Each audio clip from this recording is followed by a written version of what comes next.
첫 번째 여름학교 강의를 시작하겠습니다. 이번 여름학교 기간 동안에 하고 싶은 이야기는 우주론적인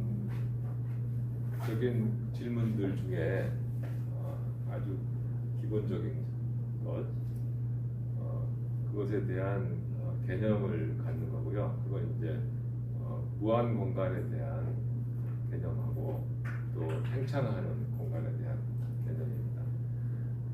그 다음에 현재 우주론 분야에서 연구자들이 어떤 주제로 연구를 하고 있는지, 그래서 만약 이 분야를 연구하고 싶은 분이 계시면 앞으로 어떤 분야에서 연구를 하게 될 건지 이런 것을 좀 가늠할 수 있도록 말씀을 드리고자 합니다. 첫 번째 얘기하고 싶은 주제로 질문을 제가 우주는 무한한가 이렇게 질문을 이제 던졌는데요. 무한이라고 하는 거에 대해서 이제 물리학적으로 보면은 굉장히 이제 거부감이 있는 거죠. 무한이라고 하는 게 물리적이지 않다는 이제 생각을 하게 될 겁니다. 실제로 어떤 물리량이 무한대를 갖게 되면은 그건 이제 실제 상황이 아니라고 생각을 하죠. 그래서 그 이론이 잘못돼서 그 특정한 상황을 대체하는 다른 이론이 있거나 그 이론이 틀렸다고 생각하는데, 공간의 관점에서 봤을 때는 사실은 보통의 무한에 대한 그런 문제점하고는 달리 유한한 공간이나 무한한 공간이나 물리적으로 아무 문제가 없고 있을 수 있는 확률도 가능성도 동등하게 있습니다. 그래서 그렇지만 이제 여전히 무한한 공간을 상상하기란 좀 쉽지가 않죠. 그리고 그 무한한 공간이 또 팽창을 하고 있고 또 태초부터 계속 지금까지 무한이었다는 사실도 이제 여러분들이 평소에 듣던 얘기랑은 다르고 해서 이 부분을 이제 좀 먼저 얘기를 해볼까 합니다. 그래서 무한이라고 하는 질문을 여러분도 아마 가져보셨을 거예요. 과연 우리가 살고 있는 이 우주가 끝이 어딘지 아니면은 무한한지 이런 생각을 해보셨을 텐데, 이 우주의 무한 개념이 현대 우주론에 들어오게 되는 데는 일단 경험적으로 우리가 봤을 때 관측 사실이 하나 있는데 우주가 등방하다는 겁니다. 거의 등방해요. 그리고 또 하나 수천 년 동안 인류가 경험해 온 그런 내용이 있는데, 그게 뭐냐면은 우주는 우리가 우주에 특별한 위치에 있지 않다. 두 번째 결론은 결론 내리기가 참 어려웠죠. 항상 우리가 보고 있는 모든 우주의 현상은 마치 우리 지구가 우주의 중심에 있는 것처럼 이루어지기 때문에 지구 중심적인 아이디어, 또 지구 중심을 포기했을 때도 태양 중심적인 아이디어, 또 태양 중심을 포기하고 또 우리 물질계의 중심을 우리 은하에 두었을 때 또 우리 은하 중심적인 아이디어, 이렇게 계속 우리의 위치를 특별한 곳에 두어왔습니다. 그렇지만 그 모든 생각들이 결국은 다 사실이 아니라는 것을 깨닫게 됐고, 그래서 결국 우리는 현재 우리가 우주에 어떤 특별한 위치에 있지 않다. 물론 인간이 태어날 수 있고 또 태양과 같은 별을 만들 수 있는 우리 은하 같은 은하가 있을 수 있는 어느 정도 선택된 위치에 있긴 하지만 그런 선택된 위치는 다른 데도 또 많이 있고요. 그래서 특별한 위치에 있지 않다는 겁니다. 그러면 이 우주는 등방하다고 하는 사실과 우리는 특별한 위치에 있지 않다 하는 이 두 개의 관측적 사실의 결과는 무엇인가 하는 거죠. 만약 우주가 지금 우리 위치에서 봤을 때 등방하다면은 아마도 우리가 다른 데 가서 우주를 봐도 여전히 우주가 등방하다고 등방한 것처럼 보일 거라고 생각할 수 있겠죠. 왜냐하면은 우리는 특별한 위치에 있지 않기 때문에 전 우주가 우리만을 위해서 등방한 그런 물질 분포를 갖고 있지는 않겠죠. 그래서 우주의 어디를 가든 우주는 등방하게 보일 것이다. 이렇게 생각할 수 있겠죠. 만약 그렇게 되면 우주는 균일한 우주가 됩니다. 그래서 이 두 것을 조합하면은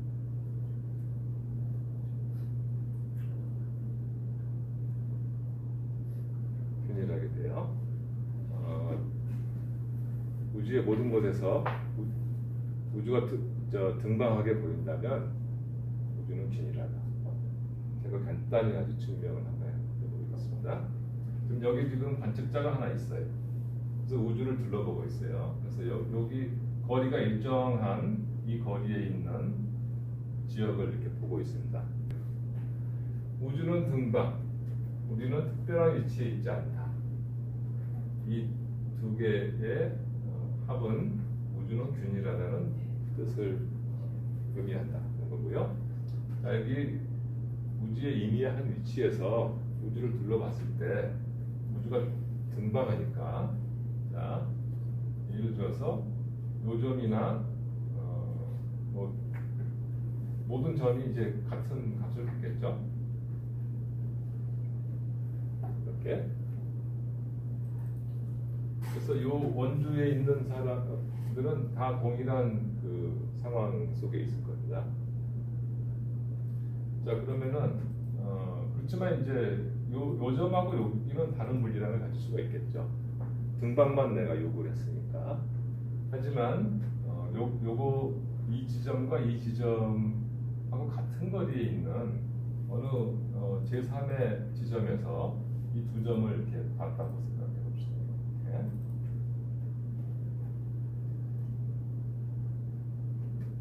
그러면은 역시 우주는 모든 곳에서 등방하다고 하면 이 점이나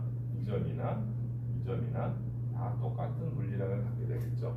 그래서 처음으로 다시 돌아갔을 때 여기서 본 사람은 자기로부터 일정 거리 떨어진 이 지역에 있는 물리량이 똑같을 뿐만 아니라 그 물리량이 바로 자기 위치의 물리량이라는 걸 알 수가 있죠. 그래서 모든 곳에서 우주가 등방하게 보인다면 우주는 균일하다. 그런 결론에 도달하게 됩니다. 우주가 균일하다. 이런 결론에 도달했는데, 그러면은 균일한 우주는 무엇인가? 균일한 우주에는 세 가지가 있다는 것을 사람들이 알게 됐죠.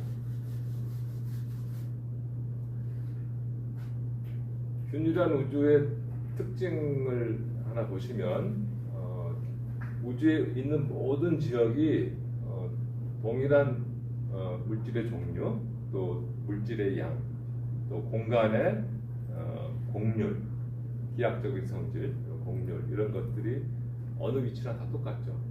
그렇게 되려고 하면은 그 공간은 중심과 경계가 없어야 됩니다. 중심이나 경계라고 하는 것은 특별한 위치거든요. 중심이 아닌 지역과 차이가 있다는 얘기고, 그거는 균일하지 않다는 얘기니까 중심이 있을 수 없죠. 경계도 마찬가지입니다.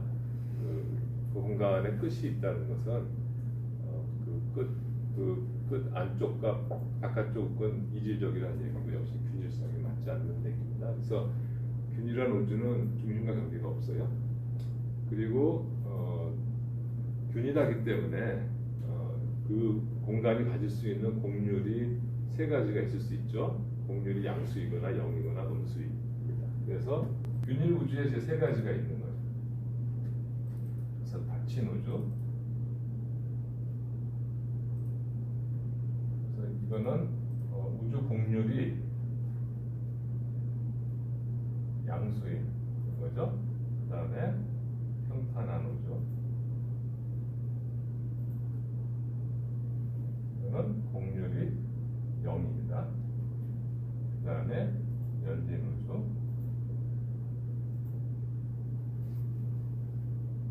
이거는 곡률이 음수가 되겠어요.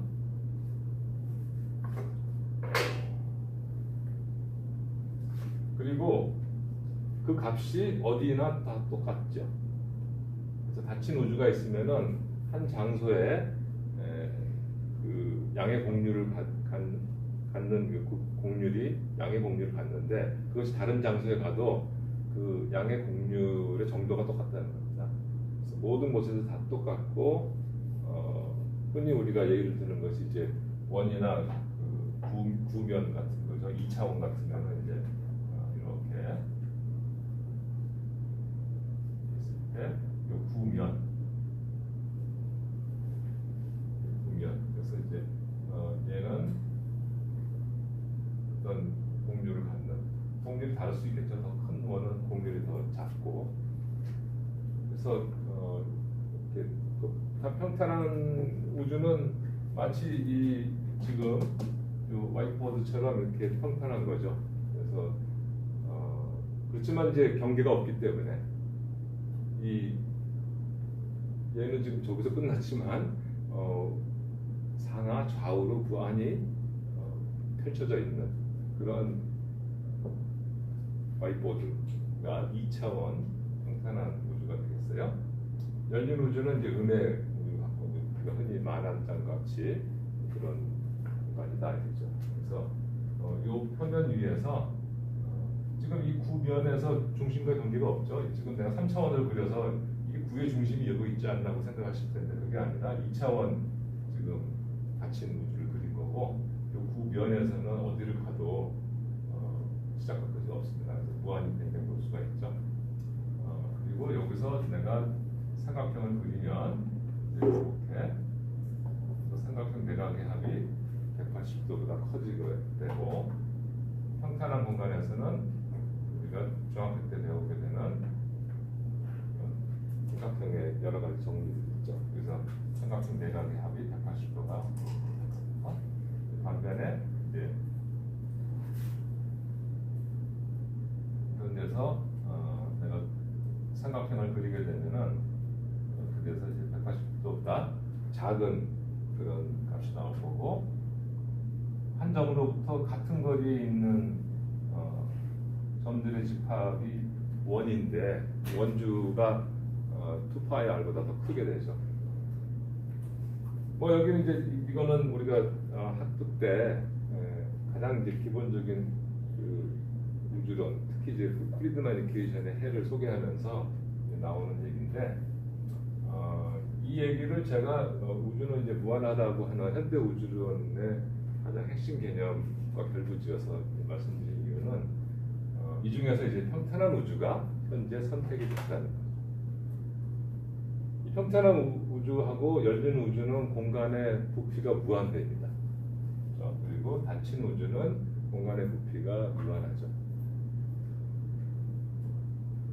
그래서 결론으로 말씀드리면은 현대 우주론에서 결국 우주 공간이 평탄하다는 결론에 이르렀고 이 평탄하다고 하는 그 결론은 출발점이 이 두 개에 있다는 거죠. 우리가 경험적으로 봤을 때 관측을 해보니까 우주는 등방하더라. 우주 배경 복사라고 하는 그 우주를 채우고 있는 빛이 있는데 그 빛의 온도를 봤을 때 어디를 보던가 거의 10만 분의 1 정도의 정확도로 거의 온도가 똑같고요. 또 평강 정도도 거의 똑같고 우주에 있는 은하들을 관측을 해봤더니 등방하더라 이거죠. 이제 거리에 따라서 이제 과거의 우주를 보기 때문에 우주의 성질은 거리에 따라 은하의 성질은 거리에 따라 달라지지만 방향에 따라서는 거의 은하의 종류도 비슷하고요. 은하의 개수 밀도도 거의 비슷하고 그렇습니다. 그래서 우리가 관측적으로 우주가 등방하다는 사실이 점점 입증이 되고 있고 그리고 우리가 특별하지 않다면은 그래서 모든 곳에 우주가 등방한다면은 우주는 균일하다. 그래서 세 가지 가능성이 나왔는데 그 세 가지 가능성 중에 알고 보니까 평탄하더라 하는 거죠. 그런데 제가 이제 관측에 따르면 우주가 평탄하다 이렇게 이제 말씀드렸는데 여기서 제가 식을 하나 쓰겠습니다. 아인슈타인의 장방정식을 균일 등반하는 우주의 경우에 이렇게 써놓은 겁니다. 여기서 A라고 하는 것은 지금 우주가 이렇게 있어요. 이렇게 지금 알고 보니까 평탄하다고 있잖아요. 그래서 지금 이 화이트보드가 우주의 어떤 단면이라고 생각했을 때 우주의 임의의 두 점을 딱 잡아서 이 두 점 사이의 거리를 A라고 했습니다. 그 A가 시간에 따라서 어떻게 변하느냐. 그래서 A의 시간적 미분이고 나누기 A. 우리가 보통 허블 파라미터라고 부르는 값이고요. 오른쪽은 이제 우주의 밀도예요. 우주의 평균 밀도.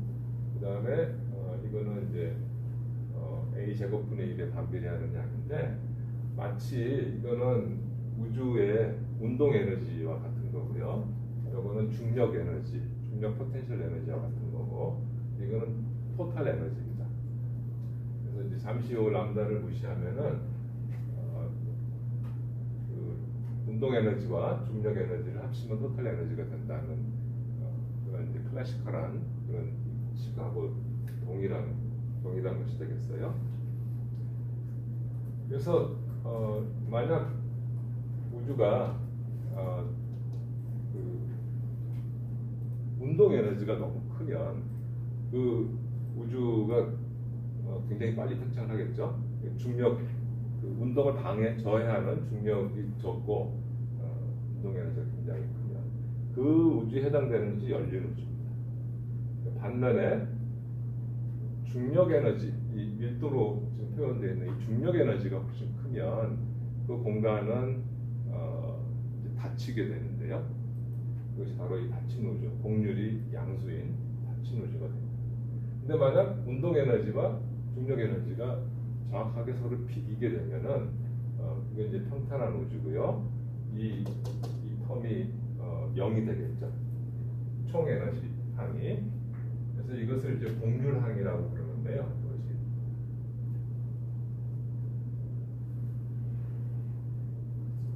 이 곡률항이 양수냐 음수냐 0이냐에 따라서 이제 세 가지 우주가 균일 우주가 있는 거고 그 균일 우주의 시간적 진화를 아인슈타인의 장방정식 프리드만 이퀘이션 두 번째 기준인데요.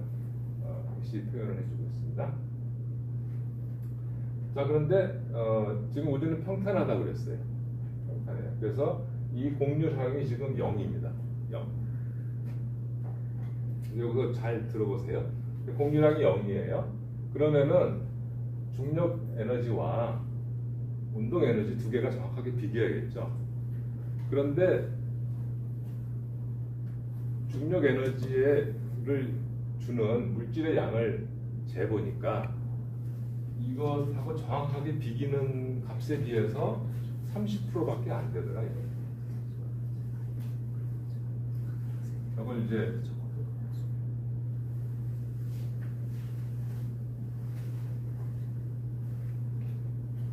이게 1이 돼야 중력 에너지와 운동 에너지 두 개가 정확하게 비겨서 평탄한 우주가 되는데 우주의 곡률은 재보니까 0인데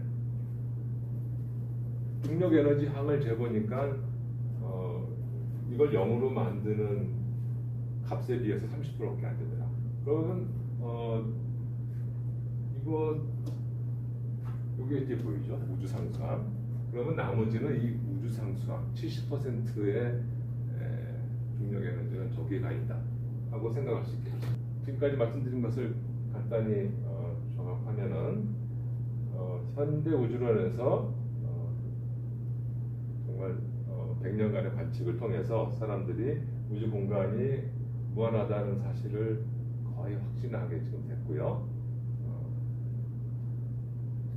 그리고 그런데 물질만 가지고는 그렇게 만들 수가 없어서 어떤 암흑 에너지 일반적으로 얘기하는 그리고 지금 이 시기에서는 우주 상수항이 0이 아니다. 이 두 개가 합쳐져야 운동 에너지를 상쇄할 수 있기 때문에 아니다. 자, 자, 이 얘기하고 있는 것은 요 A가 진화하고 있다는 거죠. 이 우주에 있는 두 점 사이의 거리는 시간에 따라서 변화하고 있습니다. 우주가 처음에 태어나자마자 수축하면서 태어났으면은 우주는 그냥 바로 없어졌겠죠. 따라서 우리는 우연히 아니게 팽창하는 우주에서 살고 있습니다. 그래서 이 A라고 하는 시간의 함수는 시간에 따라서 이제 지금까지는 계속 증가해 왔어요. 그걸 이제 다르게 얘기하면 팽창하고 있다 이렇게 우리가 얘기하죠. 자, 그러면은 우주는 무한하면서 그 무한한 우주가 팽창하고 있다. 자, 그러면은 두 번째로 팽창하는 우주에 대해서 말씀을 드리겠습니다. 우주가 무한한데 팽창하고 있어요. 우주에 이미 두 점을 잡았을 때 그 두 점 사이의 거리가 멀어져 간다. 그런데 우리는 지금 균일 우주를 상대하고 있습니다. 따라서 그 팽창률이 우주의 모든 지역에서 다 똑같아야 됩니다. 균일하니까. 전제 자체가 균일하니까요. 제가 내일 우주론의 역사를 잠깐 이제 설명을 드릴 텐데, 팽창하는 우주가 알려진 것이 벌써 100년이 됐어요. 1922년에 발견이 됐으니까 98년 됐네. 그래서 여러분들이 이제 학교에서 배운 것은 허블의 법칙, 지금은 이제 허블 르메트리 법칙 이렇게 이제 말씀을 하죠. 멀리 있는 은하일수록 더 빠른 속도로 서로 멀어져 간다. 이런 얘기인데, 그래서 저 A.이라고 하는 것이 이제 양수인 거죠. 팽창한다. 팽창. 시간적 팽창. 이런 겁니다. 사실 이 관측 사실 자체는 멀리 있는 은하일수록 적색 이동이 더 크다. 이런 것이 관측 사실이죠. 저 두 점을 제가 다시 여기 그리겠습니다. 지금 현재 이 두 점 사이의 거리가 이랬어요. 그럼 과거에는 두 점 사이의 거리가 더 가까웠겠죠. 그리고 더 옛날 과거에는 더 가까웠을 겁니다. 미래에는 이제 계속 팽창 중이니까 이제 더 멀어지겠죠. 게다가 저 람다 항은 우주를 가속적으로 팽창하게 만들어요. 그래서 앞으로는 이제 팽창이 이런 식으로 가속적으로 이제 멀어지는데, 과거로 우리가 보니까 과거에는 감속 팽창을 해왔다는 사실이 또 관측적으로 알려져 있습니다. 그래서 이 A 더블 닷이라고 하는 것이 이제 가속도를 얘기해 주는데, 이 A 더블 닷이 현재는 이제 양수예요. 그리고 과거에는 음수였어요. 그러니까 우주가 감속 팽창을 하지만 점점 느려지는 팽창을 하다가 얼마 전부터 한 8억 년 전 그때부터 이렇게 우주가 점점 가속적으로 팽창하고 있는 거죠.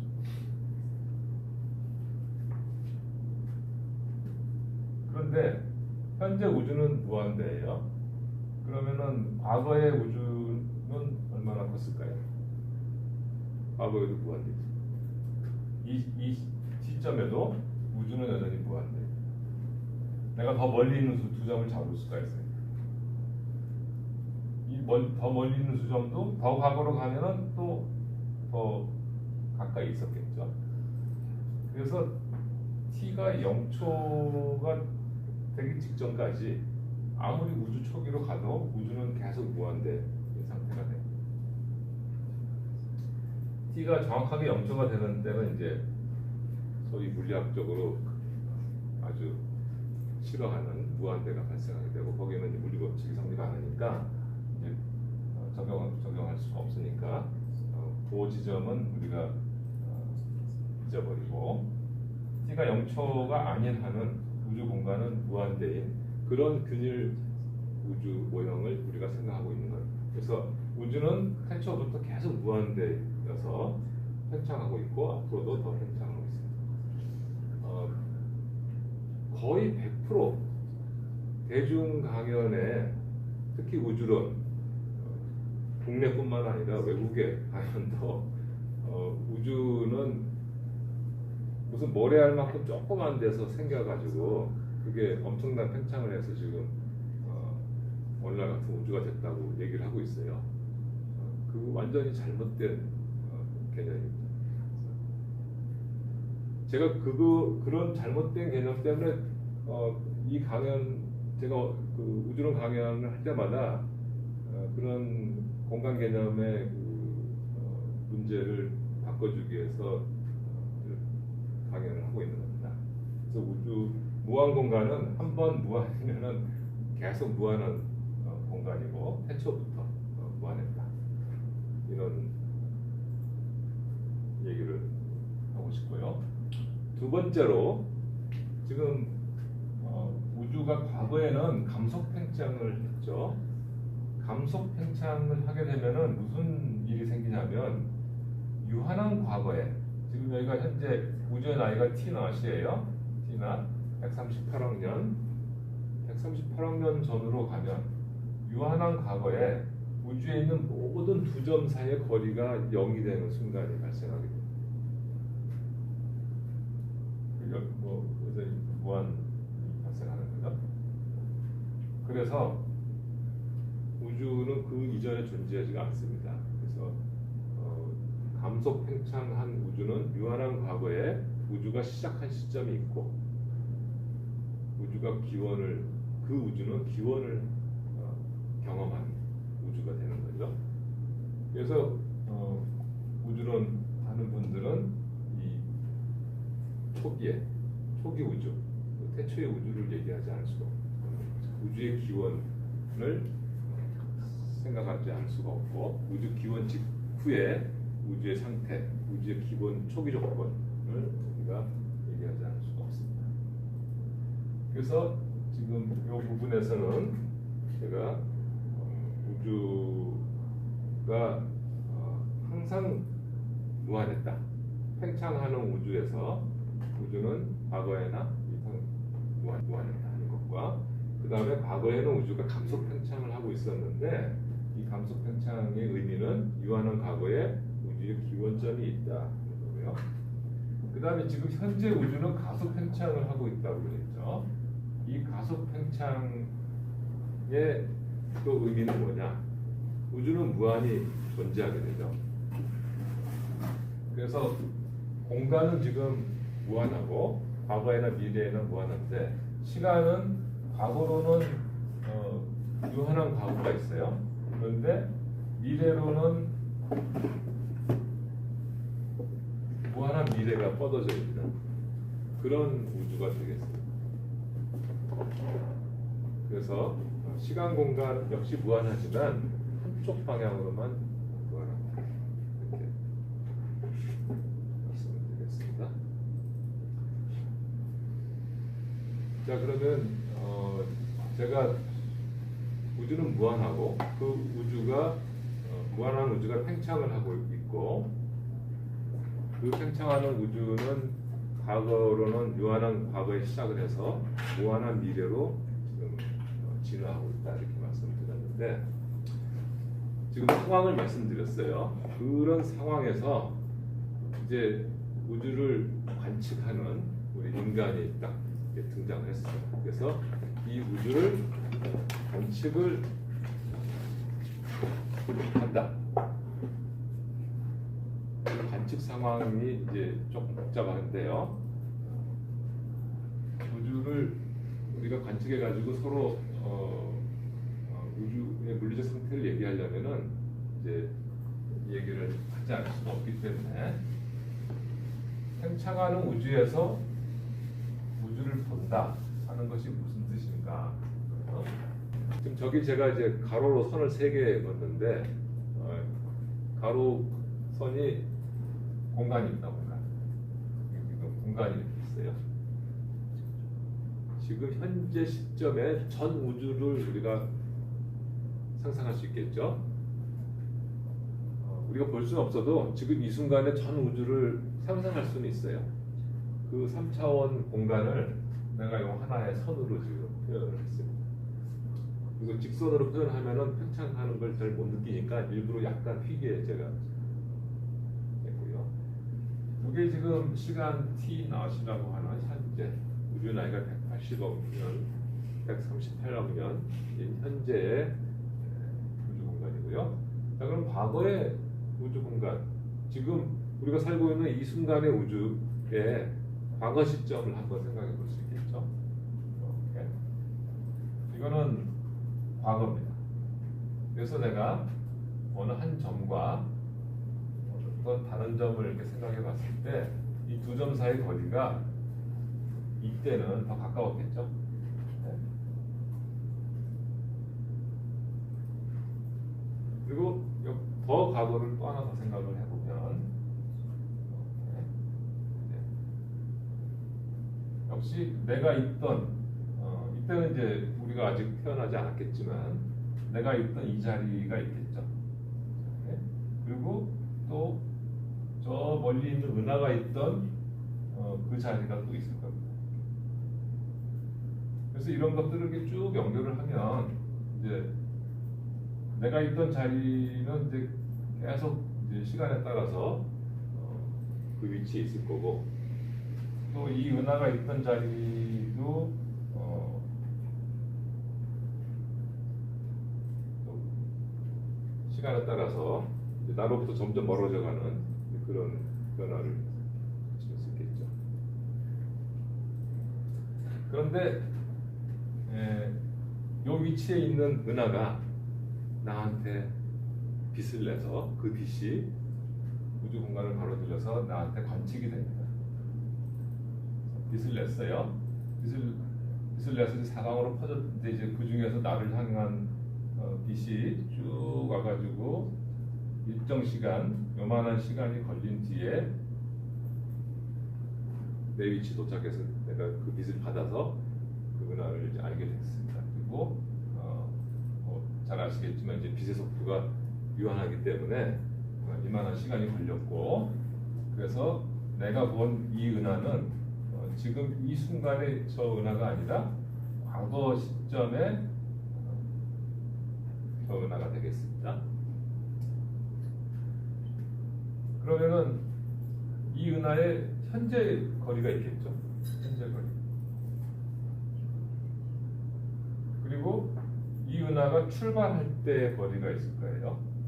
출발한 그 순간에 나하고의 거리가 있을 거고 그 다음에 은하가 낸 빛이 나한테 달려오는 동안에 실제로 지나간 거리가 있을 거예요. 요 시간 동안에 그 지나간 거리는 요 시간 곱하기 광속이 되겠죠.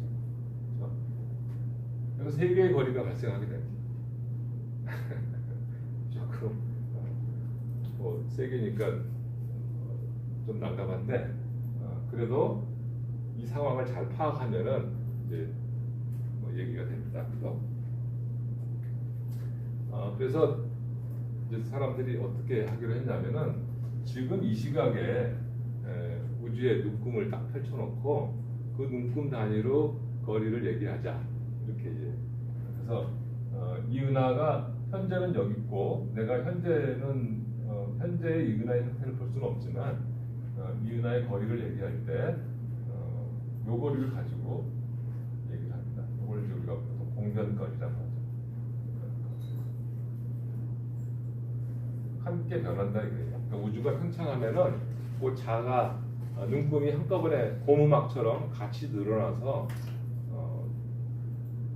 그 은하의 위치가 변하지 않게 되는 거죠. 그래서 이 과거 시점에도 이 은하의 공변거리는 같습니다. 왜냐하면은 현재의 거리를 가지고 얘기하기로 했으니까. 그런데 이 시점에 이 은하의 실제 거리는 공변거리보다는 더 작죠. 실제 거리는 얼마만큼 작냐?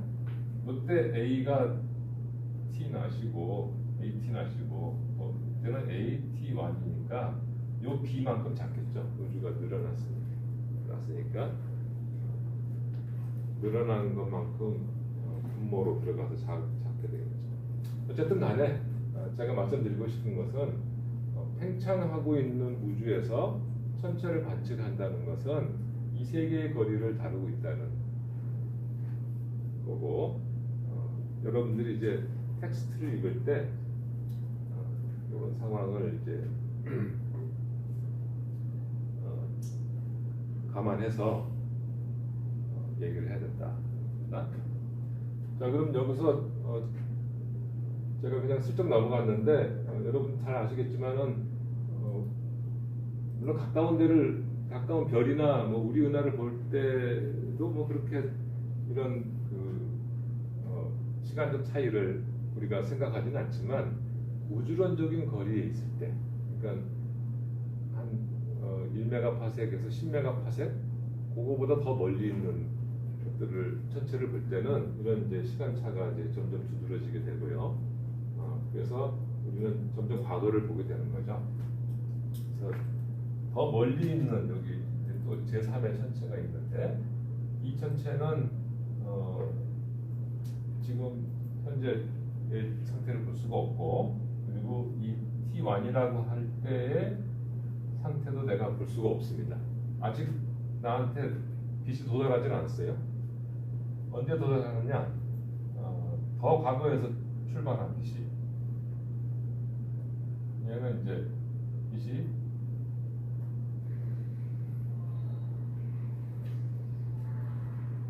오게 되죠. 그래서 제대로 그렸나 모르겠네. 여하튼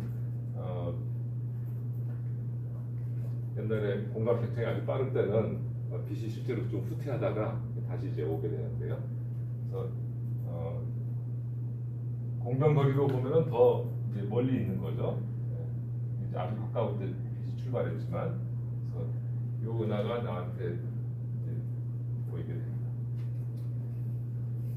그런 상태고, 요 지금 공간을 내가 1차원으로 표현을 했는데 2차원으로 표현을 한번 해보겠습니다. 이게 지금 2차원으로 표현을 한 건데 제가 다시 그려보죠.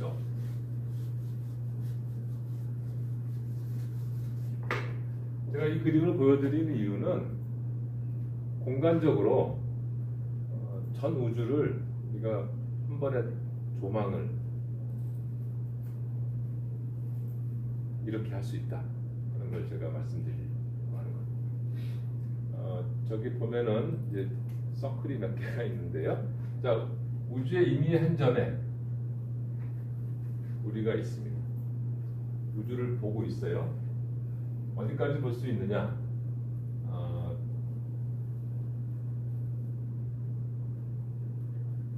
우주의 나이가 138억 년이라고 제가 말씀드렸죠. 138억 년 동안 빛이 달려간 거리.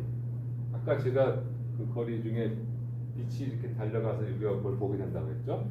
그 빛이 달려간 거리. 그러니까 지금 우주는 무한대예요. 전 우주는 무한대입니다. 그런데 그 중에 우리로부터 어떤 거리에서 빛이 출발해서 나한테까지 오는데 138억 년이 걸리는 그 거리가 있겠죠? 그것까지 내가 볼 수가 있습니다. 그거는 나를 중심으로 한 어느 그 구의 표면이 되겠죠? 구각이 되겠어요?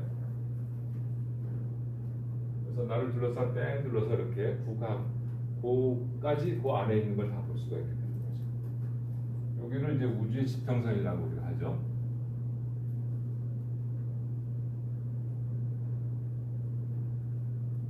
우주의 지평선. 우주의 지평선은 시간이 흘러가면은 점점 확장이 돼서 지금까지 못 보던 데를 점점 더 볼 수 있게 됩니다. 지금 저기 제가 뭐라고 썼냐면은 맨 위에 우주 지평선 대폭발 특이면 이렇게 적었죠. 우주가 처음에 생겨서 막 시작할 때 그 모습이 그 국악에 펼쳐져 있는 겁니다.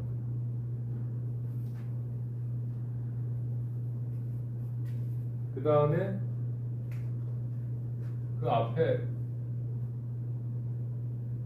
또 하나의 국악이 하나 더 있어요. 제가 빛의 분리면이라고. 지금 이 슬라이드는 우주 전체를 이렇게 조망하기 위해서 제가 보여드린 거고, 우주의 역사를 지금 설명드리려고 하는 건 아닌데, 필연적으로 우주를 조망하는 것과 역사를 보는 것이 지금 뗄 수 없게 지금 그렇게 돼 있어요. 그거는 바로 우주적인 규모에서는 우리가 우주 과거를 보게 되기 때문이죠. 그래서 자연스럽게 우리 그 천문학을 하는 사람들한테는 타임머신이 있잖아요. 멀리 보면 과거를 보기 때문에 과거의 우주에서 무슨 일이 일어났는가 보고 싶으면 더 멀리 보게 되는 거예요. 그래서 우주를 조망하기 위해서 넓게 봤더니 우주의 역사가 쫙 펼쳐져 있더라. 그래서 내가 현재 볼 수 있는 우주의 끝은 이제 우주의 지평선이고요. 그 앞에 우주의 온도가 3000도 정도로 식었을 때, 우주가 멀리서 이제 점점 팽창하고 있는 건데, 우주가 팽창하면 온도가 떨어지게 되죠. 그래서 우주의 온도가 3000도 정도 식었을 때 우주를 구성하고 있는 물질이 특히 이제 수소가 양성자와 전자로 이렇게 이온화되어 있는 상태였는데, 온도가 이제 차가워지니까 그 양성자, 중성자가 붙어서 중성수소가 되면은 빛이 와서 이렇게 때려도 이제 전자를 떼낼 수가 없게 되죠. 그래서 중성수소가 그대로 남게 됩니다. 그래서 그걸 이제 그 재결합이라고 하는데, 이 빛의 분리면보다 더 과거 시점, 더 멀리 있는 위치에서는 우주가 이온화돼서 전자가 막 돌아다니고 있고, 그 빛의 분리면 앞쪽, 더 가까운 쪽에는 우주의 온도가 3000도보다 더 떨어져서 우주의 전자가 이제 사라지게 되고 우주는 중성수소가 있게 되죠. 그러나 헬륨은 이제 그 전에 이미 이제 중성 유형이 됐었고요. 그래서 빛의 분리면이 있고, 그 앞에 뭐 다른 시기가 쭉 있습니다. 뭐 제가 좀 더 다시 설명을 드릴 거고요. 그리고 이제 언젠가 이제 은하의 시대가 이제 도래하게 되는 거죠. 마치 공룡의 시대가 도래하듯이, 또 인류세가 시작되듯이 은하의 시대가 와서 현재 우리가 은하 시대를 지금 살고 있는 겁니다. 그래서 거리에 따라서 점점 과거를 이렇게 보게 되는데, 그 연결은 빛으로 연결이 되어 있습니다. 그래서 우리가 보고 있는 이 3차원 구 안에 있는 우주는 빛으로 연결되어 있는 그런 우주의 모습입니다. 그래서 우주를 본다고 하는 것은 이런 상황입니다. 그래서 우주론적인 규모에서 우주를 본다, 우주를 관측한다고 하는 상황은 내가 있는 이 지점과 그 빛의 전달로 연결되어 있는 그런 지점들의 연속된 모습, 그것이 이제 내가 보고 있는 거죠. 그걸 이제 영어로 표현하면은 이게 그 패스트 라이콘이라고 그래요.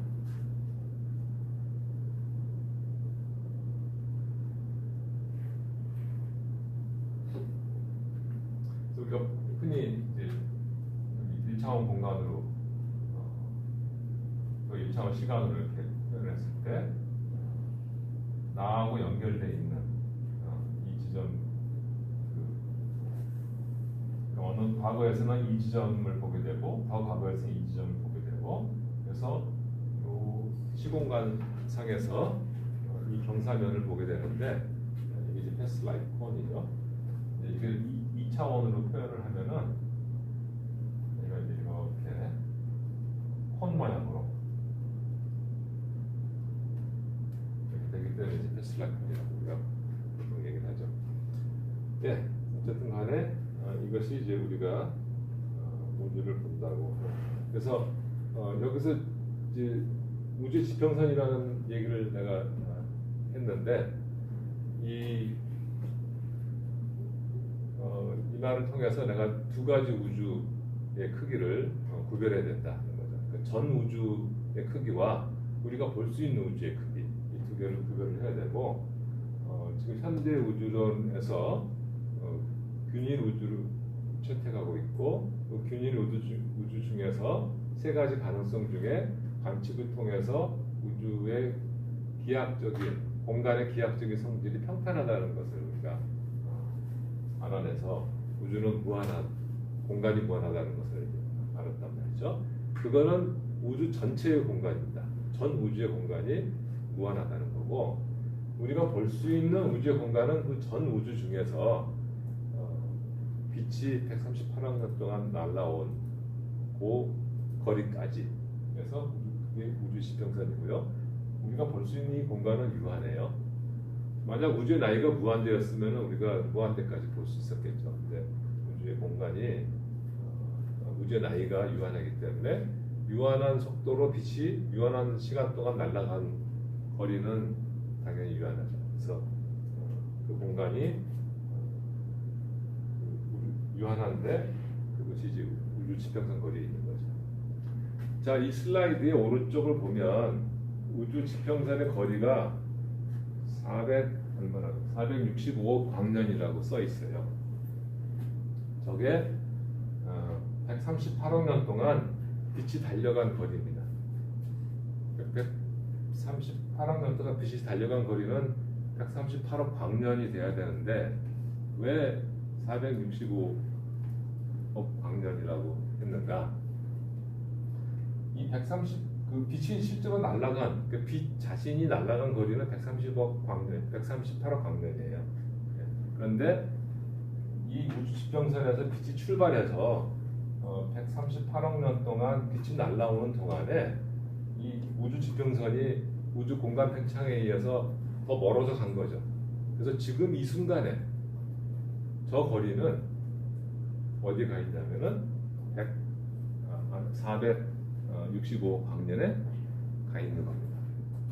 그래서 465 광년에 있는 저 거리 안에 있는, 그보다 가까운 곳에 있는 지역은 나한테 이미 빛이 도달했기 때문에 거기까지 볼 수가 있는 거죠.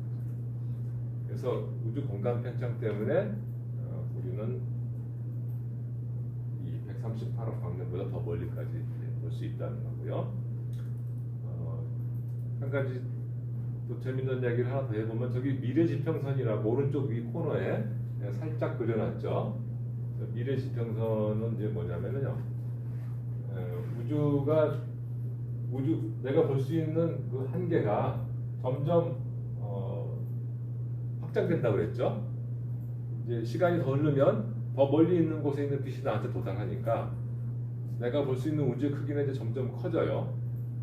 그런데 우주의 팽창이 지금 가속적으로 팽창을 하고 있습니다. 그러다 보니까 우주의 팽창이 점점 더 빨라지다 보면은 나중에는 과거에 봤던 그 지역이 이제 내가 볼 수 없는 지역으로 후퇴를 하게 됩니다. 그러니까 어느 시점에 내가 내 우주 지평선이 최대로 확장되는 그 순간이 있어요. 그리고 그 시간을 넘어가면은 이제는 우주 팽창이 너무 빨라가지고 그 봤던 지역도 못 보게 됩니다. 그래서 내 그 우주 지평선이 공변좌표로 봤을 때, 공변좌표 공간에서 봤을 때는 점점 줄어들게 되는 거죠. 물론 실제 거리는 우주 지평선은 계속 커져요. 내가 볼 수 있는 우주 지평선의 크기는 점점 커지는데, 그 고무막처럼 우주가 지금 늘어나고 있는데, 이 늘어나고 있는 고무막이 너무 빨리 늘어나면은 이제 내가 빛의 속도로 더 빠른, 빛의 속도로 새로운 지역을 보고 있지만 빛의 속도보다 더 빠른 속도로 우주 공간이 늘어나게 되면은 과거에 봤던 지역도 못 보게 된다. 그래서 어느 한 순간에 이제 우주를 볼 수 있는 그 그 지역이 가장 큰 그런 부피가 되는 그런 때가 있고, 그때 이후로는 이제 우주를 볼 수 있는 지역이 다시 줄어들게 되는데, 그 최대 한계가 저 미래 지평선이라고 하는 겁니다. 그래서 우리는 저까지 앞으로 보고, 우주가 지금처럼 가속 팽창을 계속 진행한다면은 우리는 비록 우주가 무한히 크다 하더라도 저 바깥에를 우리가 볼 수 없게 됩니다. 자, 그래서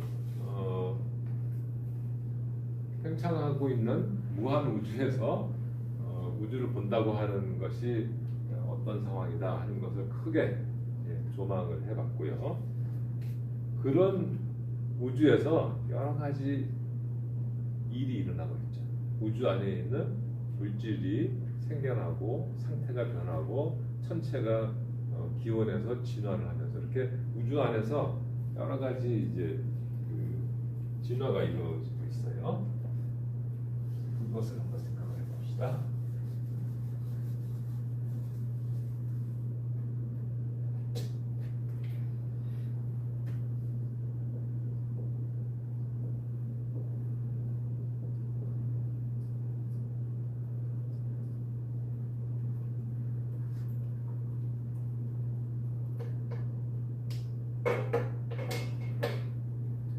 현대 우주론이 생겨난 이후로 관측적인 사실이 이제 처음에 부족하면서 이론이 여러 가지 이제 난무했죠. 그 중에서 처음에 이론들은 경험적인 어떤 직관에 근거한 그런 이론들이 이제 많이 제기가 됐었는데, 그때 이제 서로 그 대치됐던 그 가장 중요한 아이디어는 우주가 진화한다.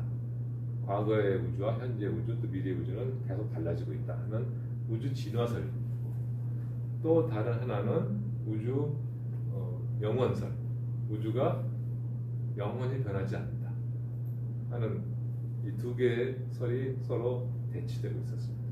물론 우주 영원설에도 또 두 가지가 있어요. 하나는 우주 자체가 전혀 변하지 않는다는 것과 또 하나는 우주가 계속 변하고는 있지만 겉보기에는 변하지 않는 것처럼 보인다 하는 게 있죠. 그러니까 마치 시냇물이 이렇게 흐르고 있는데 밑에 있는 물이 내려가면 위에 있는 물이 새로 들어와서 시냇물은 그대로 있는 것처럼 이렇게 보이는 거죠. 그러니까 우주가 팽창을 하는데 팽창하면 밀도가 떨어져야 되는데 물질이 새로 생겨서 그 부족해진 물질을 채워서 밀도가 항상 일정하게 되면 마치 겉으로 보기에는 우주가 변하지 않는 것처럼 영원히 있는 것처럼 보이겠죠. 그래서 우주 영원설에 이제 그렇게 또 두 가지가 있는데요. 그 천문학자들이 지난 100년 동안 우주를 관측한 그 결과에 따르면 우주는 이제 진화한다 하는 것이 이제 결론 되겠습니다. 그래서 진화하는 우주의 그러니까 채택이 된 거에는 가장 중요한 것이 우주 배경 복사 발견이죠.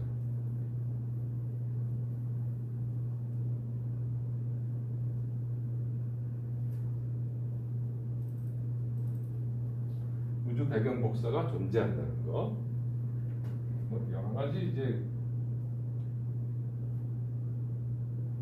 그 다음에 수소와 헬륨의 비율이 질량으로 봤을 때 3대 1, 4분의 1과 4분의 3, 3대 1 정도 되죠. 수소가 더 많죠. 헬륨이 좀 적고. 그것을 진화하는 우주에서 설명할 수가 있었습니다. 또 멀리 있는 은하들을 봤을 때 현재 있는 우리 가까이 있는 은하들하고 물리적으로 성질이 다릅니다. 또 가까이 있는 은하들은 이 동네에 지금 없는 그런 은하들이 저 멀리 있고요. 멀리 있다는 건 과거잖아요. 그래서 과거에 있는 은하들의 종류와 성질이 현재와 다르다. 따라서 우주는 진화하고 있다 하는 것을 우리가 알 수가 있죠. 특히 이 우주 배경 복사의 존재가 1965년에 발견이 되고 나서 진화 우주론은 이제 우주론에서 아주 확고한 위치를 이제 갖게 됐습니다. 우주가 과거에는 지금보다 더 수축된 상태에 있었겠죠. 지금 현재 우주는 2.8도, 2.78도 정도의 그 절대 온도로 그 정도 온도를 지금 가지고 있습니다. 그리고 우주가 지금보다 1000분의 1 수축에 있었을 때는 우주의 온도는 3000도 K 정도 됐었어요. 그리고 우주가 지금보다 100억 배 정도 더 수축돼 있었을 때는 우주의 온도가 100억 도 정도, 100억 K, 100억 도 정도 온도가 높았죠. 근데 그 시점에는 굉장히 우주가 온도가 높고 또 수축된 상태이기 때문에 밀도가 높으니까 물질과 물질 사이에 자주 부딪힐 수 있는 상호작용이 아주 빈번했단 말이죠. 그리고 온도가 충분히 높아서 그 전자 같으면은 이 빛이 전자로부터 생겨나고 또 그 생겨난 빛이 다시 다른 물질로 되고 하는 것이 이렇게 가능했었습니다. 그러니까 중요한 포인트는 뭐냐면은 빛과 물질이 평형 상태에 있었다는 거예요. 일단 빛을 생각하지 않더라도 물질이 평형 상태에 이렇게 있게 되면은 거기에 온도가 충분히 올라가면은 빛이 있어야 됩니다. 그 물질과 평형 상태에 있게 되면 빛이 존재하게 되죠. 왜냐하면은 물질과 반물질이 또 예를 들어서 전자와 양전자가 쌍손을 하게 되고 쌍손을 하면 빛이 생겨나죠. 그렇게 생겨난 빛이 다시 전자가 될 수 있죠. 따라서 물질과 평형 상태에 있었던 그런 빛이 과거에 아주 고온 고밀도가 우주 초기 상태에 있었다면은 그 빛이 있어야 되고 우주가 나중에 팽창해서 물질과 그 빛이 서로 상호작용을 멈추게 되면은 그 빛이 남아서 오늘날 있어야 되는데 그 빛의 그 에너지 스펙트럼은 흑체 복사해야 된다 하는 예측을 할 수가 있어요. 이 물질이 가질 수 있는 여러 가지 에너지 상태를 전부 다 열적으로 평형을 이루게 되면은 빛이 갖게 되는 아주 독특한 에너지 스펙트럼인데 그게 이제 바로 흑체 복사죠. 그 흑체 복사를 가진 빛이 만약 우주에 존재한다면은 그러면 과거의 우주가 고온 고밀도 상태에 있었다가 현재 저온 저밀도 상태로 진화했다는 것을 증명하는 거다 하고 예측을 했는데 과연 그것이 관측이 됐고 따라서 우주는 진화해왔다 하는 것을 이제 입증을 된 거죠. 자, 근데 여기서 그래서 이제 우주는 진화한다는 것이 이제 입증이 되는데 여기서 이제 한 가지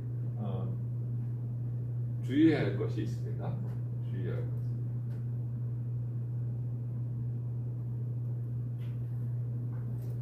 우주가 기원한 이후로 시간이 흐르고 공간이 생겨났고요. 그 안에 물질이 생성됐고 그 물질 위에 요동이 입혀졌습니다. 그런데 이 시공간과 물질들은 아무렇게나 그 행동을 하지 않고 어떤 관계를 가지고 행동을 해요. 그것 때문에 여러 가지 자연현상이 일어나죠. 그 자연현상을 우리가 잘 정리해 본 게 자연현상의 일부를 정리한 것이 우리가 자연법칙인데요. 자연법칙은 바로 자연현상과 동일한 얘기고 자연현상이라고 하는 것은 당연히 우주 기원의 피조물인 거죠. 우주가 생겨나서 생겨난 그런 그 결과들인 거죠. 예를 들어 중력이 방향에 무관하고 거리의 절대값에만 의존한단 말이에요. 그렇죠? 그래서 천체들이 많이 뭉치면 다 구형이 되죠. 그런 그 성질, 그런 것들이요. 다른 것은 다 진화를 하는데 자연 법칙은 진화하지 않는다. 이렇게 지금 우리가 가정을 하고 있습니다. 그래서 진화하는 우주, 그러나 우주의 굉장히 중요한 구성 요소 중에 하나인 자연 법칙은 진화하지 않는다. 이거 가정하고 있습니다. 그리고 자연 법칙도 그러니까 시간적으로 진화하지 않고요. 공간적으로도 전 우주에 동일한 자연 법칙이 성립하고 있고 시간적으로도 동일한 자연 법칙이 있습니다. 그래서 이게 현재 우주론은 진화론과 영원설의 조합입니다, 실은. 그래서 자연 법칙은 우주 영원설이에요. 근데 이 물질 부분은 시공간과 물질 부분은 우주 진화입니다. 이 점을 이제 유의하시고 질문이 되나요? 강연자가 질문을. 네. 질문이 뭐냐면은 잘 큰 소리로 말할게요. 그러니까 진화하는 우주를 얘기하는데 자연 법칙만 진화하지 않는다고 가정하는 게 약간 부자연스러워 보이는데 이게 우리가 몰라서 그냥 그렇게 하는 건지 아니면은 자연 법칙은 진화하지 않는다고 가정하는 게 뭔가 합리적인 건지 그게 궁금하네요. 자연 법칙이 진화하지 않는다는 것은 가정이에요, 가정. 예. 진화하지 않을 필요가 전혀 없죠. 그래서 우리가 아주 사소하게 자연 법칙의 진화를 가정을 하고 예를 들어서 중력 상수가 시간에 따라서 변하는가, 그렇죠? 또 뭐죠? 알파, 파이스트럭처 컨스턴트, 네. 그 값이 변했는가? 다른 것은 다 고정하고 어떤 그 자연 법칙의 형태는 유지한 상태에서 거기는 개수 정도를 한번 바꿔보는 그런 정도의 시도는 하죠. 그 얘기는 뭐냐면은 자연 법칙은 불변일 필요는 없다는 거예요. 하지만 이것을 바꾸면서 하면 아무것도 할 수가 없기 때문에 일단 시간적으로나 공간적으로 일정하다고 우리가 전제를 하고 있는 건데 이것을 풀고도 어떤 일을 할 수 있으면은 해볼 만도 합니다. 네. 아까 제가 흑체 복사 말씀을 드렸죠? 여기 지금 콥이라는 인공위성이 1990년대 초에 띄어지자마자 맨 처음으로 관측한 게 우주 배경 복사의 에너지 스펙트럼입니다. 그래서 왼쪽에 있는 것이 이제 에너지 스펙트럼이고요. 거기 있는 빨간 점이 측정점이고 파란 선이 흑체 복사의 이론적 곡선입니다. 점들을 연결한 게 아니라 2.728도를 갖는 흑체 복사의 에너지 스펙트럼이 파란 선이고요. 빨간 점은 관측치인데 두 개가 눈으로 구별하기 어려울 정도로 잘 일치를 하죠. 그래서 우주에 우주 공간을 꽉 채우고 있는 빛이 있는데 그 빛은 흑체 복사이다 하는 것이 확고하게 이제 증명이 된 겁니다.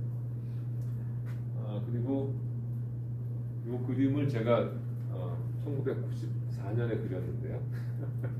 아주 옛날에 그때 어떤 모 일간 잡지에 이제 그렸던 겁니다. 그 뒤로 한 가지 변했어요. 한 가지. 맨 위에 오른쪽에 이렇게 살짝 꼬부라진 것을 제가 그 뒤로 바꿨고 나머지는 같은데요.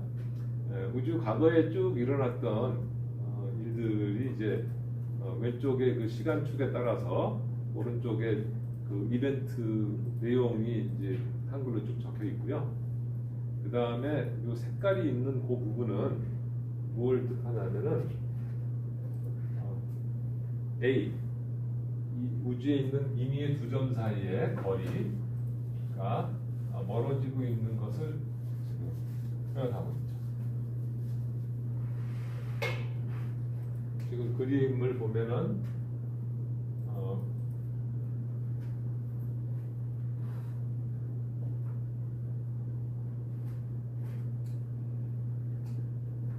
이렇게 되고 있는데요.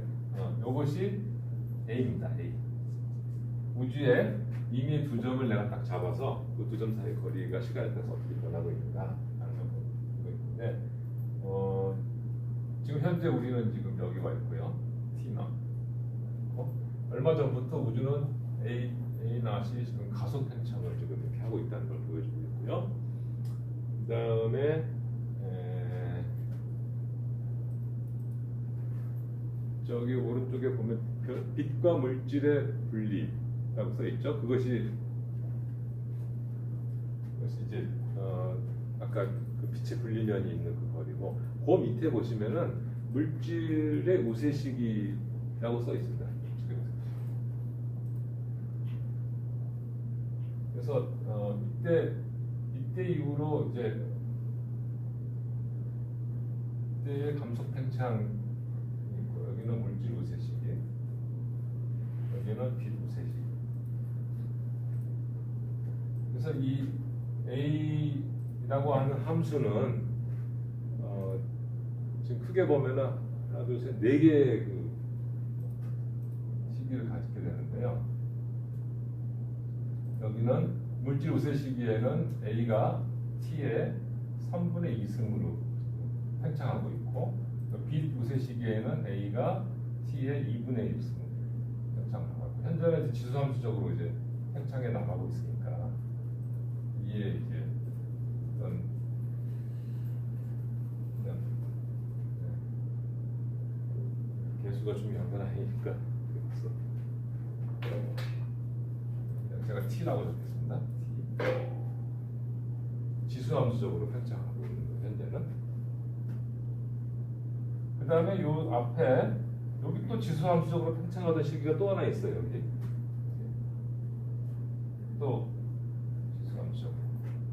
여기 급팽창 시기죠. 그래서 우주의 나이가 10의 마이너스 34승 초에서 33승 2승 초까지 잠시 동안 진행됐던 급팽창 시기가 있고, 그 이전은 이제 시나리오에 따라서 여러 가지 달리 잡을 수가 있는데, 뭐 한 가지 예를 들어서 그 이전에 이 빛 우세 시기가 있다가 다시 빛 있다가 이제 갑자기 진공 에너지가 우주에서 가장 중요한 에너지가 되면서 우주가 가속적으로 팽창을 하다가 그 진공 에너지가 이제 갑자기 이제 적어지면서 다시 빛 우세 시기로 돌아가면은 우주는 이렇게 지수함수적으로, 그래서 역함수로 팽창을 하게 됩니다. 그래서 시간에 따라서 공간 팽창을 이게 보여주고 있고요. 이 공간 팽창 안에 여러 가지 색깔로 표현한 것이 그 공간 안에 담겨 있는 물질에 어떤 물리적 현상이 지금 일어나고 있는가 하는 것을 색깔로 표현해 준 건데, 그걸 설명한 것이 오른쪽에 있는 글들입니다. 그리고 제가 이제 그 시기를 방금 제가 쓴 것처럼 구분을 해봤는데요. 그래서 물질 우세 시기, 또 빛 우세 시기. 그래서 이 학계에 따라서 담당하고 있는 분야가 조금 나눠지게 되는데, 우리 천문학계에서 우주론을 다룰 때 우리가 주로 다루는 시기는 어느 부분이냐면은 빛 우세 시기 이후, 그리고 인플레이션 시기, 이렇게 이 두 시기를 이제 천문학계에서는 주로 다루게 됩니다. 그 얘기는 이제 우주론 분야에서 현재 그 뜨겁게 연구되고 있는 분야가, 그 주제가 무언가 하는 것하고 밀접한 관계가 있죠. 요 중간에 이렇게 보시면은 해갑성이나 중성미자 분리 시기가 있고요. 또 중입자 생성 시기가 있고 또 여러 가지 그러니까 힘들이 분리되는 시기가 있는데 그 시기는 이제 과거에 연구가 됐지만 현재 활발하게 연구되고 있지 않는 주제들이에요. 현재는. 그래서 그리고 또 천문학자들이라기보다는 이제 주로 물리학자들이 주로 연구를 하는 주제고요. 그래서 우리가 주목해야 될 부분은 이 물질 우세 시기 이후다. 자, 그러면은 이 물질 우세 시기 이후에 어떤 일이 하는지를 한번 쭉 보시면은 그 시기부터 요동이 성장한다 이렇게 돼 있죠. 그러니까 제가 아주 기본적인 지식은 듣는 분들이 갖고 있을 거라고 생각해서 좀 생략하고 얘기하는 것도 있으니까 이해해 주시고 부족한 게 있으면 질문을 해주세요. 자, 여기 그 팽창 시기에 공간을 이제 크게 팽창시키는 그 물질이 있는데 그 물질에도 양자역학적인 요동이 있었죠. 그래서 그 공간 팽창이 좀 일찍 끝나는 데가 있고 좀 늦게 끝나는 데가 있는데요. 거기에 따라서 우주에 밀도 요동이 발생하게 됩니다.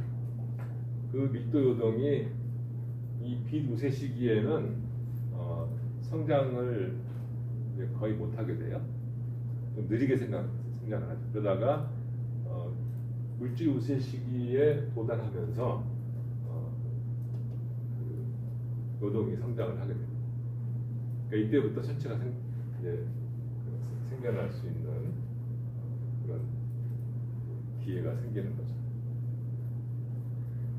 그러다가 그 위에 빛과 물질의 분리 시기가 이제 뭐죠? 그러니까 이 시기까지는 전자가 빛하고 열심히 충돌을 해서 우리가 과거를 이렇게 들여다봤을 때 그거보다 더 과거는 볼 수가 없게 돼요. 빛으로는 볼 수가 없게 되죠. 그러니까 마치 구름이 없는 날 태양을 보면은 태양이 이렇게 동그랗게 테두리가 있는 걸 우리가 볼 수가 있는데 구름이 이렇게 끼게 되면은 구름 윗면에 태양빛이 이렇게 와서 산란을 막 일으키죠. 지금 저 경우는 전자가 빛을 산란시키는데 이 경우에는 물 입자가 빛을 산란시킬 거예요. 그래가지고 빛이 태양이 동그란 빛 원단에서 이렇게 빛이 왔다는 정보를 다 잃어버리게 되고 마지막으로 구름의 밑면을 빛이 이제 도달했을 때 그 다음부터는 이제 자유롭게 날아오게 되죠. 그래서 우리가 알 수 있는 것은 구름의 밑면만 알 수가 있어요. 태양이 동그란 사실은 이제 구름이 낀 하늘에서 볼 수가 없죠. 마찬가지로 빛의 분리면을 우리가 여기서 이렇게 보게 되면은 과거에 그 빛이 가지고 있던 정보를 여기서 전자와 빛이 막 충돌을 하면 다 잃어버리고 이제 우주의 온도가 3000도에 도달하면은 전자가 양성대랑 결합해서 중성수소가 되면서 전자가 다 사라지기 때문에 빛이 이제 자유롭게 날아오게 되죠. 그래서 우리가 볼 수 있는 것은 빛의 분리면 전자가 양성자랑 다 결합을 해서 사라진 그 밑면만 볼 수가 있게 됩니다. 그게 바로 빛의 분리면이고요. 우리가 우주 배경 복사를 통해서 보는 우주 배경 복사의 온도 요동이 되겠습니다. 그 다음에 이제 전자가 사라지고 또 물질 우세 시기이기 때문에 물질의 요동이 이제 점점 이렇게 중력이 강한 곳으로 물질이 많은 곳으로 이제 점점 수축을 하고 있겠죠. 그렇지만 아직 별과 은하가 생겨나지 못한 그 시기가 있을 거예요. 그 시기를 우리가 암흑시대라고 하고 그러다가 이제 적색 이동이 한 30 정도, 그러니까 우주가 지금보다 한 30배 정도 더 작았던 시점. 그 시점쯤 되면은 이제 최초의 그 별들이 생겨나게 됩니다. 아주 무거운 별들이 생겨서 바로 막 터지고 해서 주변에 있는 물질들을 이제 다시 이온화시키게 해요. 아까 빛의 분리가 되면서 중성수소가 됐는데 이번에는 별에서 나온 에너지 때문에 중성수소가 다시 이온화가 되기 시작합니다. 그것을 우리가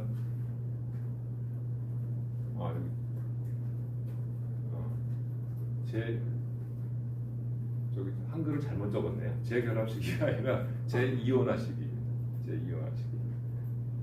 재이온화식이가 이렇게 있게 되고, 그 재이온화 시기가 있다는 것은 이제 지금 별들이 생겨나고 그 은하들이 이제 생겨나고 있다는 거예요. 그래서 그 시기 이후로 적색이동 한 7 정도 이후로 별과 은하들이 본격적으로 생성되고 진화해 왔다는 거고요. 그러다가 적색이동이 한 0.6 정도, 0.7 정도 됐을 때부터 우주가 이제 가속적인 팽창을 이제 하게 됩니다. 그래서 공간이 가속적으로 팽창해서 은하와 은하 사이, 물질과 물질 사이 거리가 빠르게 멀어져 가고 있기 때문에 이제는 천체 생성이 옛날처럼 그렇게 쉽게 이루어질 수가 없어요. 그래서 거의 기존에 이미 태어난 천체로 그냥 고정되는 그런 우주의 운명이 지금 현재 닥쳐 있다. 이게 이제 우리 우주의 진화하는 우주상, 시간적으로 우주 진화의 전체를 한번 쭉 들여다본 겁니다. 아까 우주 공간을 전체적으로 조망을 했는데, 우주 공간을 조망하다 보니까 우주의 진화를 거기서 보지 않을 수가 없었죠. 예. 마찬가지로 시간 진화를 할 때도 공간을 또 떼어서 생각할 수가 없게 됩니다. 이 정도 말씀을 드리고 나머지는 내일 또 말씀을 드리면 좋겠네요. 질문을 받겠습니다. 질문하실 분이 있으면 질문하세요. 근데 제가 아까 말씀드린 것처럼 온라인 강의의 장점은 질문을 민주적으로 할 수 있다라는 것이 이제 장점입니다. 제가 오프라인 강의, 그러니까 학회를 열면은, 또 스쿨을 열면은 그 앞에 이제 어떤 한두 명이 앉아가지고 질문을 독점해요. 나머지는 질문을 하고 싶은 마음이 마음속에 있는데 용기가 안 나서 차마 질문을 못하고, 또 다른 사람들이 이제 열심히 하니까 그냥 들어주고 그렇게 되는 경향이 있게 되죠. 반면에 이 온라인 강의는 누구나 질문을 할 수 있습니다. 대답을 하는 건 이제 질문 받는 사람만이죠. 자연 법칙이 진화한다는 가정을 가진 이론이 있나요? 라는 질문이 올라왔었습니다. 아까 내가 잠깐 대답을 했었는데, 자연 법칙이 통째로 진화하는 것을 설정하기는 자연 법칙 자체가 진화한다고 하면은 뭘 이렇게 연구할 수가 없어요. 그렇기 때문에 진화하는 자연 법칙을 우리가 검증을 하되 아주 초보적인 그런 간단한 진화만 일단 생각해 보는 거죠. 그래서 아까 예를 들어서 뭐 이런 가정을 할 수 있을 거 아니에요? 우리가 중력이라고 하는 게 두 개의 물체가 있으면 하나의 질량과 또 다른 질량에 비례하고 그 두 질량 사이의 거리 제곱에 반비례한다고 이렇게 우리가 가정을 하는데, 이제 실제로 두 개 사이의 힘을 재보니까 그 힘하고 그 물질량 사이를 이퀄로 만들어주는 어떤 상수가 있는 거지, 비례 상수가. 그게 중력 상수잖아요. 근데 이 중력 상수가 변한다고 가정해 볼 수 있겠죠. 그치? 그래서 이 관계는 유지를 하고, 요 관계는 유지를 하고, 요것만 한번 바꿔보자. 물론 이걸 다른 걸 바꿔볼 수도 있을 거예요. 요게 2가 아니라 뭐 2.01이라든지 이렇게 다른 값일 수도 있잖아요. 그죠? 오늘날 우주는 중력이 거리 제곱에 반비례하지만 과거에는 거리 3승에 반비례했을 수도 있지 않나. 그럴 리는 없습니다. 근데 이제 예를 들어서 그래서 얘네들을 바꾸는 건 훨씬 더 근본적인 문제를 일으켜요. 그렇기 때문에 이런 상수 정도를 한번 바꿔서 우주가 자연 법칙을 진화시키면서 진화해 왔는지 그런 연구를 해볼 수가 있습니다. 그리고 실제로 하는 사람도 있고요. 네, 또 다른. 예, 두 번째 질문은 저 그림 A와 T의 관계는 관측적으로 찾은 사실이 있나요? 라는 질문이 있습니다. 관측적으로 찾은 건 아니죠. 네.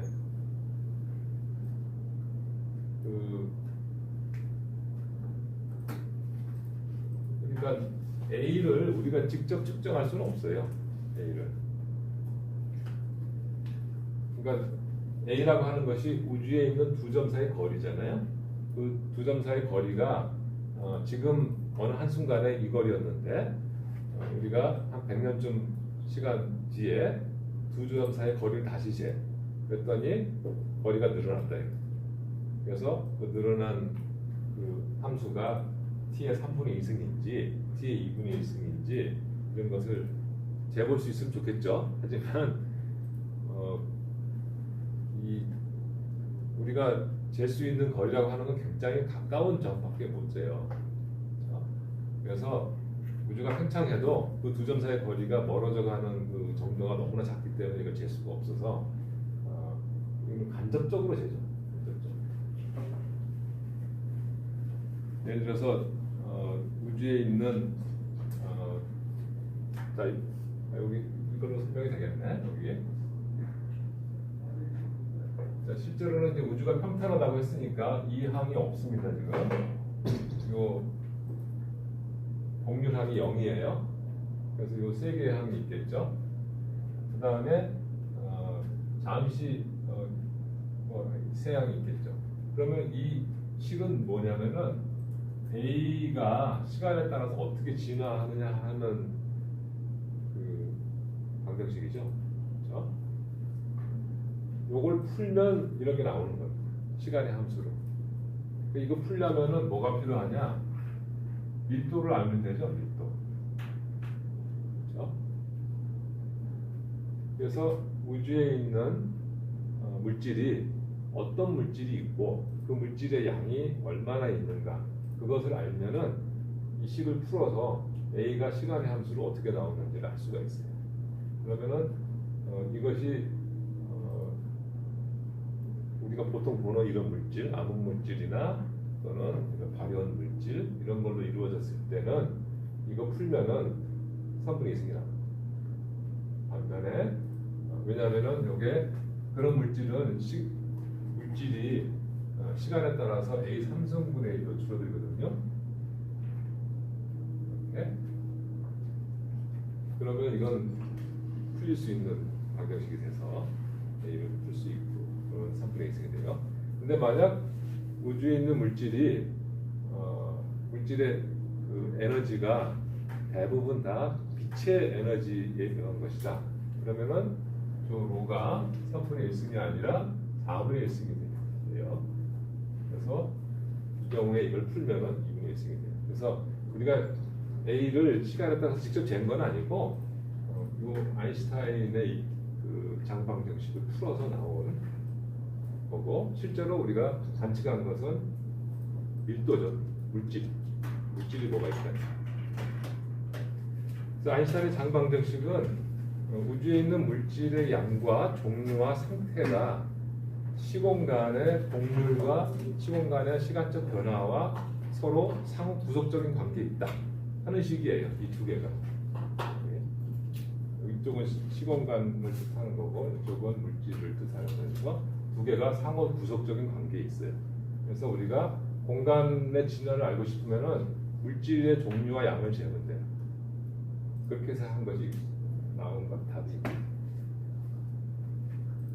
네. 질문 두 개 다.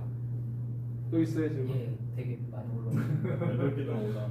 질문이 또 올라왔어? 예. 가벼운 원소의 비가 진화하는 우주의 증거가 되는 이유가 무엇인가요? 라는 질문이 있습니다. 네. 그건 이제 한 요쯤 되죠, 좀. 네, 우주의 나이가 그거는 그 과학 상식 책에 많이 나와요. 그 태초의 3분, 최초의 3분간인가? 네. 최초의 3분간. 그러니까 우주의 나이가 1초였던 때에서부터 한 200초. 우주의 나이가 1초였던 때는 이제 이때 핵합성이 이루어진다고 생각을 하는 거죠. 그러니까 수소하고 헬륨이 이때 만들어진다고 하는데 이제 우리가 관측을 해보면은 우주에 있는 물질이 대부분 수소하고 헬륨으로 이루어져 있어요. 그런데 무게비로 봤을 때 수소하고 헬륨이 3대1 비율을 갖고 있단 말이에요. 그러면 처음에는 그걸 뭐 이상하게 생각할 수도 있고 뭐 당연하게 생각할 수도 있겠죠. 예를 들어서 양성자의 질량이 1.673 곱하기 10의 마이너스 24승 g이에요. 그러면은 왜 이게 1.673 곱하기 10 마이너스 24승 g이지? 그걸 설명하라 이렇게 할 수도 있겠죠. 그건 설명하는 게 아니라 그건 자연에 그냥 주어진 값이야 이러면 당연한 거고, 그런 것처럼 수소 헬륨 비가 3대1인데 이걸 그냥 당연하게 받아들일 수도 있는데, 그런데 진화하는 우주, 이 빅뱅 우주의 상황을 우리가 쭉 들여다보니까 그걸 설명할 수 있더라 하는 겁니다. 우주의 나이가 1초였을 때 아까 제가 잠깐 말씀드렸는데 이 우주의 온도가 너무 높아가지고 그 높은 온도에서는 이렇게 빛이 가다가 그러니까 빛 에너지도 높았겠죠. 빛이 가다가 갑자기 전자와 양전자로 싹 변해요. 그렇죠? 그리고 양성자가 가다가 전자하고 붙고 또 양성자 두 개가 또 붙고, 그러면은 또 다른 놈이 와가지고 그걸 때려가지고 다시 낮게 입자로 만들고, 이렇게 서로 붙고 떨어지고 또 입자가 이제 새로 생성되고 쌍수물되고 하는 것이 한쪽 방향과 반대쪽 방향이 균일하게 일어나는 그런 폐형 상태에 있었단 말이죠. 그런데 온도가 떨어지게 되면은 한번 붙은 놈을 다른 놈이 와가지고 때렸을 때 에너지가 충분치 않으니까 떨어지질 않단 말이에요. 붙은 놈이 그냥 있게 되고 다른 놈과 또 붙게 되고 이렇게 일방적인 진화를 하게 되죠. 또 빛의 에너지가 전자 두 개를 만들기에 충분치 않으면은 온도가 떨어져서 물질을 만들 수가 없게 돼요. 이렇게 이제 그러면은 물질하고 서로 상호작용이 끝나게 되는 거죠. 그런 과거가 빅뱅 우주론, 이 진화하는 우주 모형의 1초 정도 됐을 때 헬륨이 만들어진다. 그러니까 그 전에는 양성자, 중성자, 전자, 빛 이런 놈들이 막 있었는데 에너지가 떨어지면서 걔네들이 서로 결합을 해가지고 깨지지 못하고 수소 양성자 두 개와 중성자 두 개를 갖게 되는 그런 헬륨이 만들어지게 되는 거죠. 그리고 중성자 개수가 더 적었기 때문에 양성자가 남았어요. 그 남은 게 수소고 중성자를 만나서 핵자를 이루게 된 것이 헬륨이고, 그래서 빅뱅 우주론에서는 1초에서 200초 사이에 그런 양성자, 중성자, 전자, 빛 이런 상태에서 빛과 양성자와 전자와 헬륨, 양성자는 이제 수소를 뜻하죠. 헬륨 이런 상태가 됐다는 예측을 할 수가 있는데, 그 예측에 따르면은 헬륨과 수소의 비율이 1대 3, 그러니까 관측된 우주랑 거의 같다는 계산 결과가 나옵니다. 그래서 가벼운 원소비가 우주가 진화해 왔다는 그런 주장을 뒷받침해주는 그런 한 가지 증거가 된다고 할 수가 있죠. 또 질문이 뭐가 있습니다. 네. 수정 뉴턴 역학이 자연 법칙이 시공간에 따라 진화한다는 관점의 일종인가요? 질문이 뭔데? 자연 법칙이 시간적 진화한다는 것이 조금 충격적인 말이었던가요? 거기에 대한 질문이 좀 많이 나오시는데 수정된 중력 법칙은 그 자연 법칙의 진화는 아니에요. 우리가 현재 그 믿고 있는 중력 법칙, 특히 이제 뉴턴의 중력 법칙이 질량의 정비례하고 거리 제곱에 정확하게 자연수 2라는 지수를 가진 그런 거리에 따라서 제곱에 반비례하는 그런 힘을 갖는다 하는 것이 아닌 다른 법칙을 갖는다 하고 채택한 거지 시간에 따라서 변하는 것은 아닌데, 물론 현재의 그 자연 법칙을 바꾸니까 그분들이 그것을 자기네들이 연구를 더 확장해서 시간에 따라서 변하는 것을 또 채택할 수도 있겠죠. 그러면 근데 문제는 뭐냐면 관측된 자연현상하고 맞는 설명을 해야 되는데, 이렇게 이제 그 자연 법칙의 자유도를 넓히다 보면은 설명 못하는 게 없게 돼요. 모든 것을 다 설명할 수 있게 되죠. 그래서 자연 법칙은 이제 우리가 보통 최소한의 그런 그 법칙을 가지고 최대한의 관측 사실을 설명하고자 하는 건데, 무한한 자유도를 갖고 있는 그런 자연 법칙을 가지면 모든 것을 다 설명한다 한들 그 자연 법칙이 맞는지 틀리는지를 검증할 수가 없게 되는 거죠. 어쨌든 뭐 지금까지 이제 과거에 많이 제기되었던 그 수정된 중력 법칙 이론은 진화하는 자연 법칙 이론은 아니고, 이제 대표적으로 뉴턴의 뉴턴의 중력 법칙을 이제 변화시킨 그런 이론입니다. 예. 네, 그래서 오늘 이제 고등학원 첫 체험을 여름 학교에 첫 강의 우주론 입문의 첫 강의를 했는데, 여러분들 그 강의는 흥미롭지 않았을 수 있지만 흥미로운 질문을 하면 이제 흥미로운 강의로 다시 넘어갈 수 있으니까 질문들을 더 많이 나누게 해주세요. 그럼 제가 또 온라인으로도 대답할 수가 있으니까. 그럼 잠시 쉬었다가 다음 관측 전문학 강의를 이어가겠습니다. 감사합니다.